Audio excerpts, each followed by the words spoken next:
There's only one reason to wake up early on the weekend: to drive. So when Porsche asked us to have a go in their new all-electric Taycan in Sepang, there can only be one answer. And right away, we were sent straight to the drag strip. Having said that, you need to have a good visibility forward. Alright, try to look as far ahead as you can.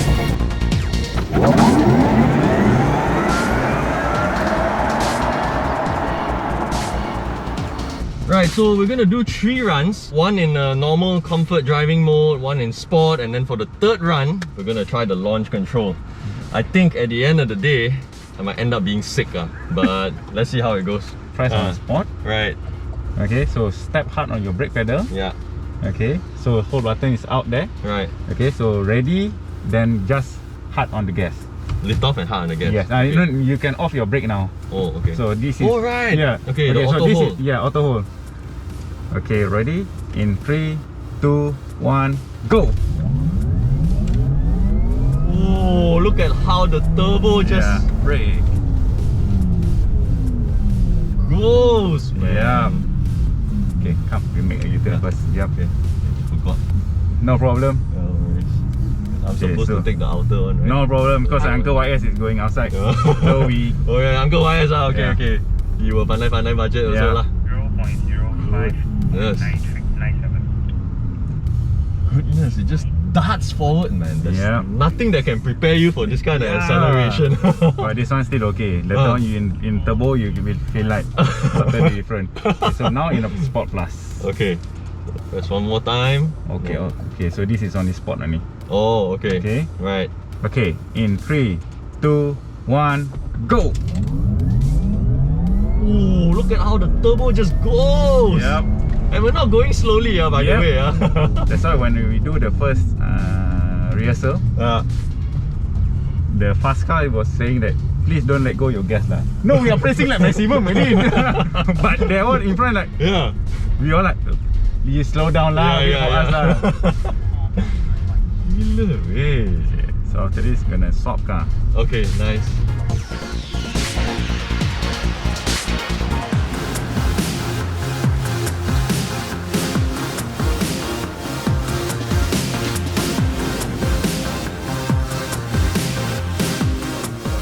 Don't scare him, he cannot take it. Hey, come on, you're a professional driver, man. If you are scared, then me how? Alright, we do the same, same flow. We are in the Taycan Turbo now, right? From the 4S. Man, looking at how the car accelerates just now, right? I wasn't going slow, and this car just... That is mad. Hey, but the interior on this tune, Yep, correct. black gold details. So macho. The outside combination also. Wow. Stylo Milo, yeah. Stylo. Alright, okay, so we are starting in comfort. Yeah, we go for normal ones first. Oh, we go for normal, okay. Right. This one lah, Jun. Just now tekan butang. The 4S don't have this. Okay. Okay, 3, 2, 1, go! There we go. Oh my god, the head rush. And then hard on the brakes. Yeah, I tell you, you're gonna muntah. Jeez, man, the head rush, I tell you. It goes off after a few seconds, but then the car just keeps accelerating after that. Gila, yo. Hold brake hard until there's a full button. Then you're ready. So now I put it in. Okay, ready? No, in 3, 2, 1, go!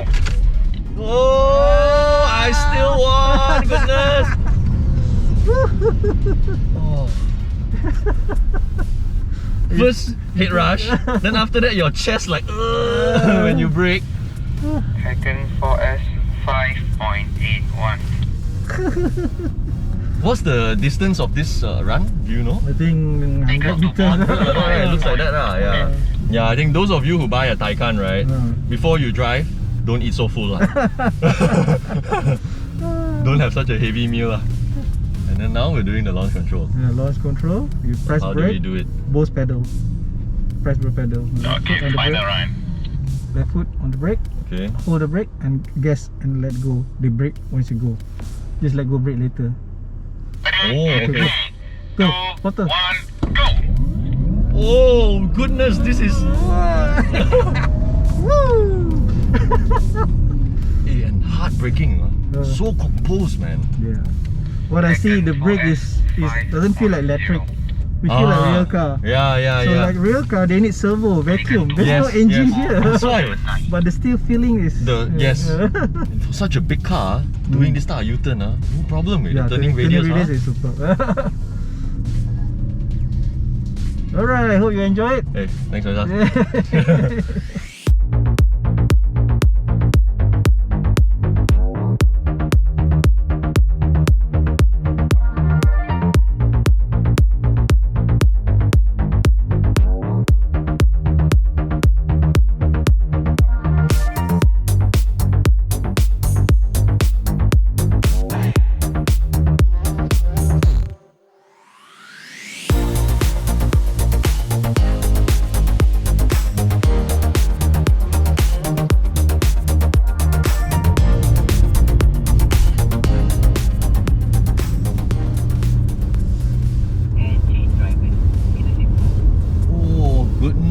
The amount of grip that you have,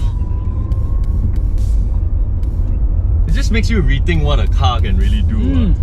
Not just on the road, man, but on the track. I mean, dude, this is a car that you can actually buy and use on the road. Yes. It's supposed to be green. Okay. That's mad. And then you look behind, there are 2-3 seats. There's air conditioning. There's everything that you need in the car. There's luxury premium feel. Yeah. And then when you corner, look at how much grip you have. Look. I've never cornered so hard in turn 1 before. So composed.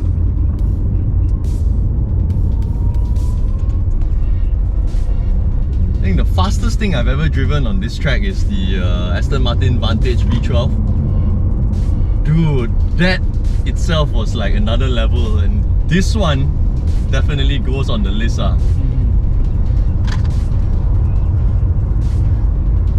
Oh, it is so planted.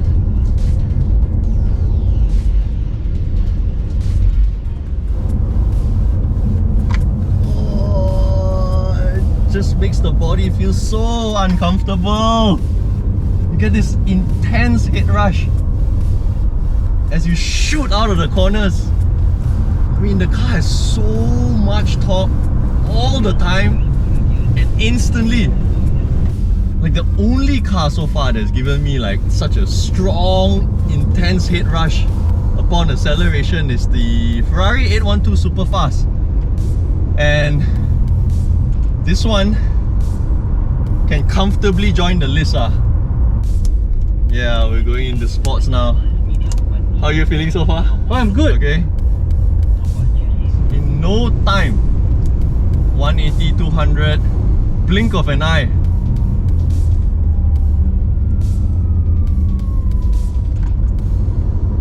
But really, the cornering ability, man, and like, I suppose this is mainly down to the fact that it's all-wheel drive, because it has one electric motor in the front and one electric motor to spin the rear wheels. And the amount of grip and traction that you get is just insane. I have never cornered this hard before. I have never taken turn 4 that quickly before. Doesn't accelerate, it just catapults. I can't believe they're actually letting like normal people own such cars, man. You know, anybody with money can buy. And I mean, for a car that's so big, man, and so heavy, bugger moves like a ninja, way. Huh? This is like a Kung Fu Panda, man, if you ask me. Huh? Big fat, but then somehow, It's the rear wheel steer. it's the rear wheel steer that just makes it so nimble, man. Oh, now we're in Sports Plus. The sound also different already, What do you think of the sound? I think it's fun for a while, but I think if for a prolonged period, right, it could potentially make you feel like a bit nauseous, dizzy, because it's always like like, for a car that weighs 2 tons, man. Jeez, it sure hides its weight really well.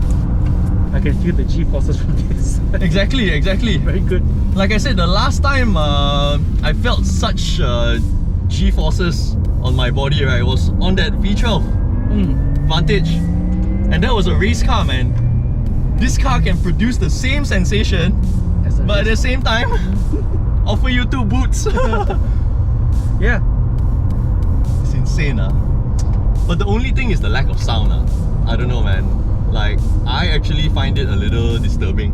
I would prefer, even if it's fake noise, just give me some fake noise. Yeah. You prefer like a sound of a V8 engine at least. Yeah. To be piped out from the stereo system. Now that it's all electrical, right? It just behaves like a car, man. But then you get so much of this instant performance. And because it's all-wheel drive, right, it just makes it so easy for you to use all the power. Like, I remember in the 812 super fast, yeah, it was super fast. But like, approaching a corner, it makes me feel like I need a certain level of skill to really like properly handle it. This one, man, I mean, me, average guy, pushing the car to the limit.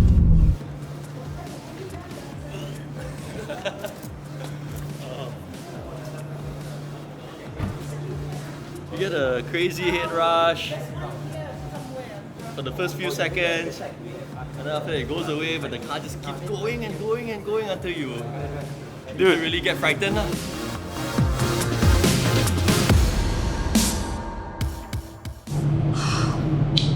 What a phenomenal car. I mean, it can do so much more than your body can take. But that's on the track though. I really wonder what it's like in everyday driving conditions. I wish they had a right-hand drive version for us to just sneak it out of the track, maybe spend a couple hours with it on normal roads. Wait, there's one over there.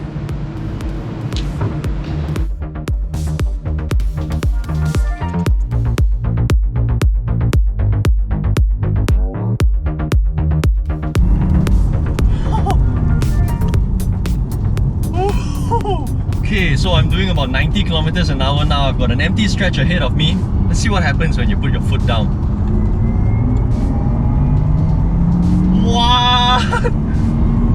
No way! Whoa. And just like that, I am nearly twice as fast as our national speed limit.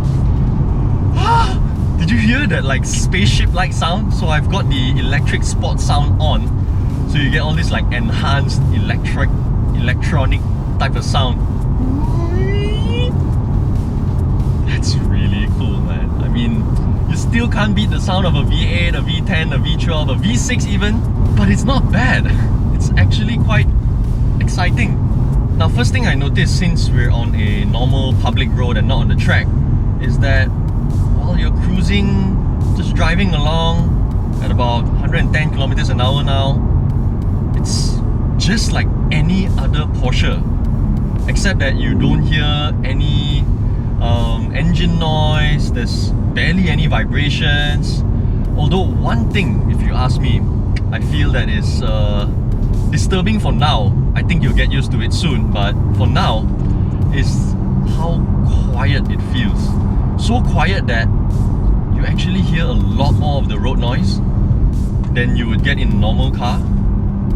Even in a car with a big engine, yeah, you actually pick up a lot more of the road noise. If the road surface is not nice, you hear a lot more.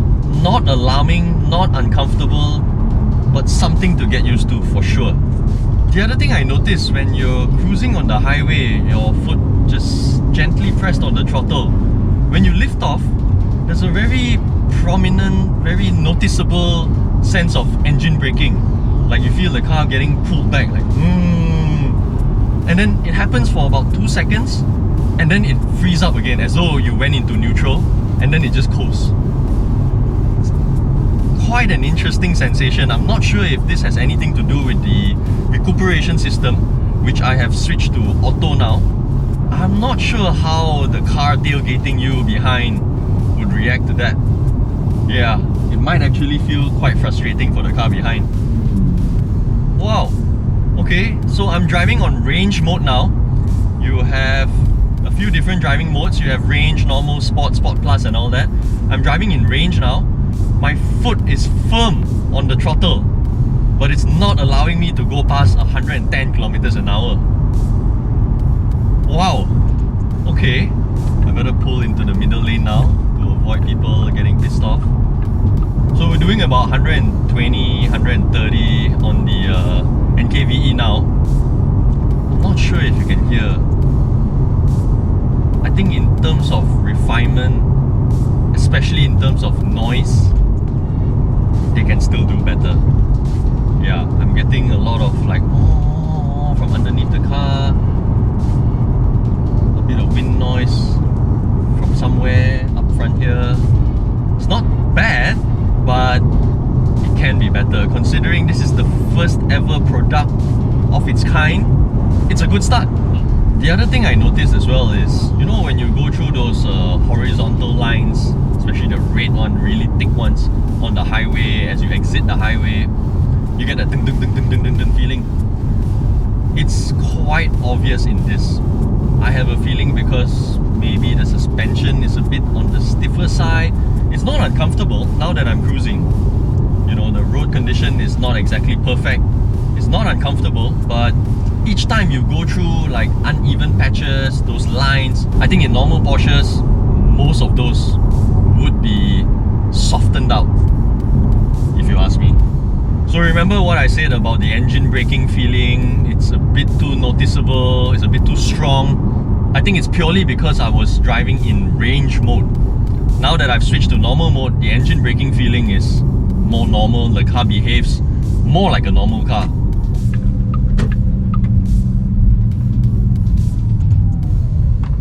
So I just pulled over for a toilet break and I noticed an icon on the right hand side here. I think it's to lower and raise the car, especially when you're going through bumps and all that. Let's see. Press once. Oh wow, I can actually feel the head raising. That should be quite useful when you're going through bumps.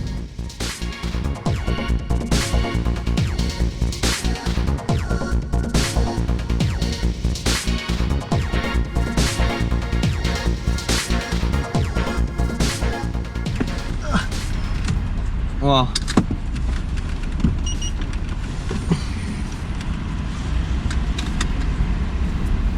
I'm not sure if my estimation was poor, but I was as close as possible with a few inches of space. The car does feel quite wide. The width of the car, the dimensions of the car does show in the real world. And it will be quite interesting because with the time that I have, I plan to drive this car through the highway, obviously to test out the sound, the NVH and all that, how it behaves while it's cruising. But I also want to drive it to town, to maybe the Masjid Jami area, to just see how good is it in terms of maneuverability in tight spaces. I'm going to try to make a U-turn, see what the turning radius is like, and also to see what visibility is like.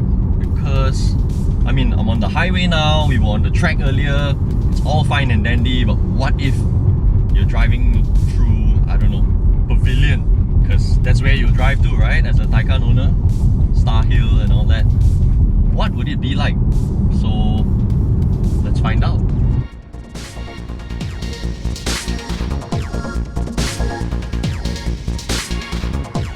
Now this is exactly where I wanted to experience the Taycan, on normal roads. So we're along Jalan Kuching now. It's congested as usual.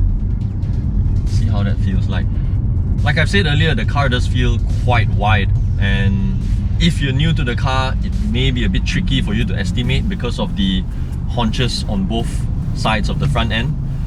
But I think if you're used to driving big cars like, I don't know, the Panamera, the Cayenne, cars that you would have owned because you're a Taycan owner, this shouldn't take too long for you to get used to.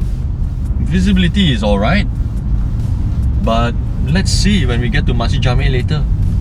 So right after sneaking out of Sepang, we went through quite a lot of highways, we did a bit of shooting, some B roads, and now we're in proper KL stop-go traffic. There's still about 166 kilometers to go. We started out with about 380 thereabout, about 98% full. So if you're wondering whether it's possible to finish the entire available driving range in one day, the answer is yes. But that's also because we've been driving like really naughty people lah. If you actually drive like a normal person, drive to work, drive out to lunch, pick up your kids from school after that, I think this will easily last you a few days.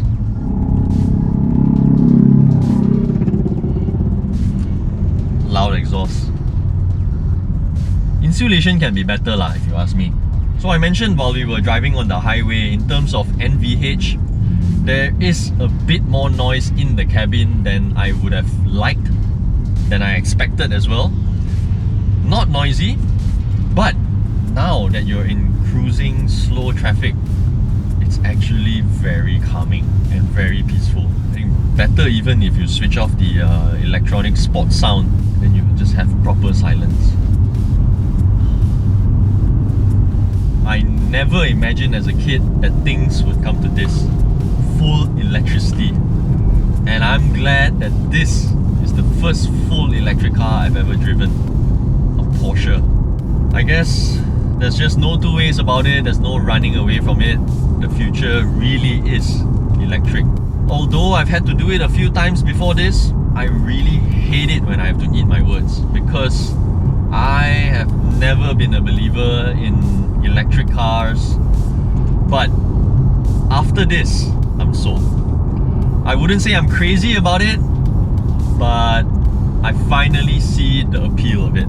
And if you ask me if this is what the future is going to be like, hopefully with Japanese cars as well, sign me up.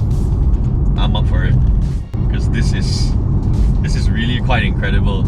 I mean, think about it. Even if I finished at 380 odd kilometers of driving range, go home, plug it for 9 hours or 8 hours, and it's full. If I have a fast charger, half an hour. Within just half an hour, I will get almost 80% charge or thereabout. That's insane. 5 minutes of charging, I get 100 kilometers of driving range using the fast charger. I'm not sure if you can hear it then.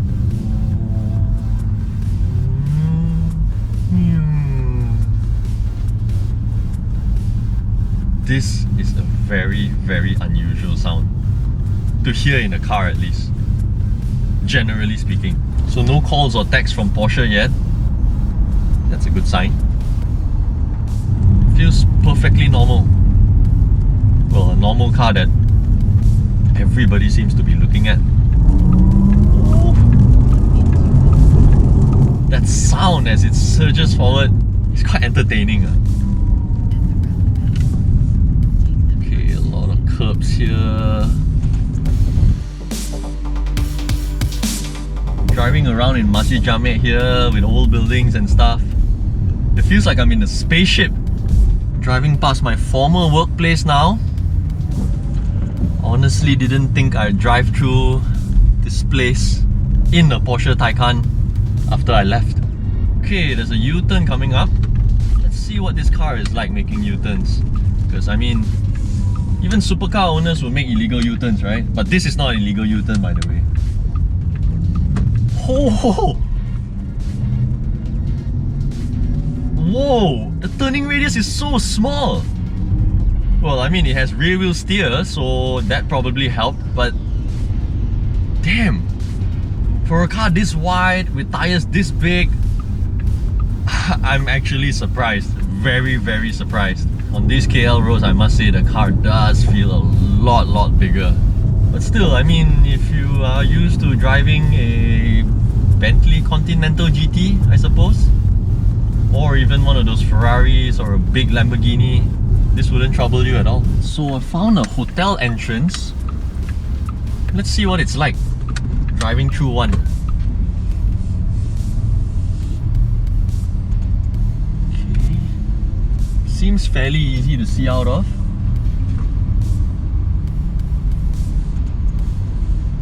And now let's go.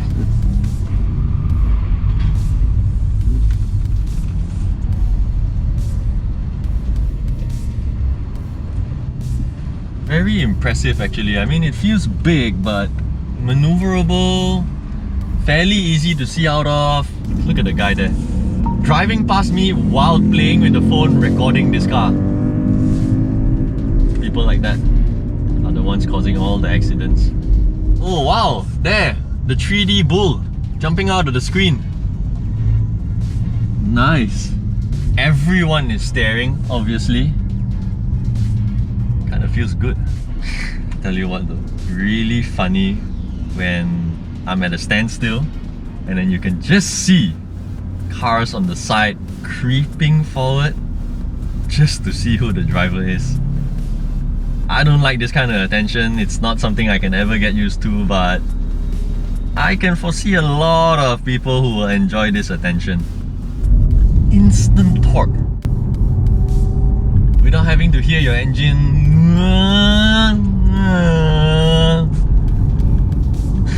This is definitely something new to get used to. But is it hard to get used to it? No. I think the only thing that people need to get used to is charging the car when they get home. I mean, you do that with your smartphones as well, right? When your car runs out of fuel, you go to the petrol station. It's the same thing. Beauty of it is, every day you start your day with a full tank of fuel. Also, they need to be a lot more affordable very soon. I mean, these days, what are our options? Even the Taycan rear-wheel drive, the base model, costs 590,000. The Mini Cooper Electric, about 200,000. The Nissan Leaf, 160,000. I mean, if they're anywhere between, I don't know, 70 to 100,000, with a lot more charging stations available, fast charging that is, I think that's when you really see the electric future coming to life. In the time being, I guess I'll just have to savor the next half an hour or so before I surrender myself to Porsche. Maybe I'll take something here as a souvenir. It's gonna be a completely different experience when I get back to my own car, 6-cylinder with a loud exhaust. Just got passed by a Porsche 911, the 991 model. I must say, as much as I'm enjoying this silence at the moment, you can't beat the sound of a flat 6.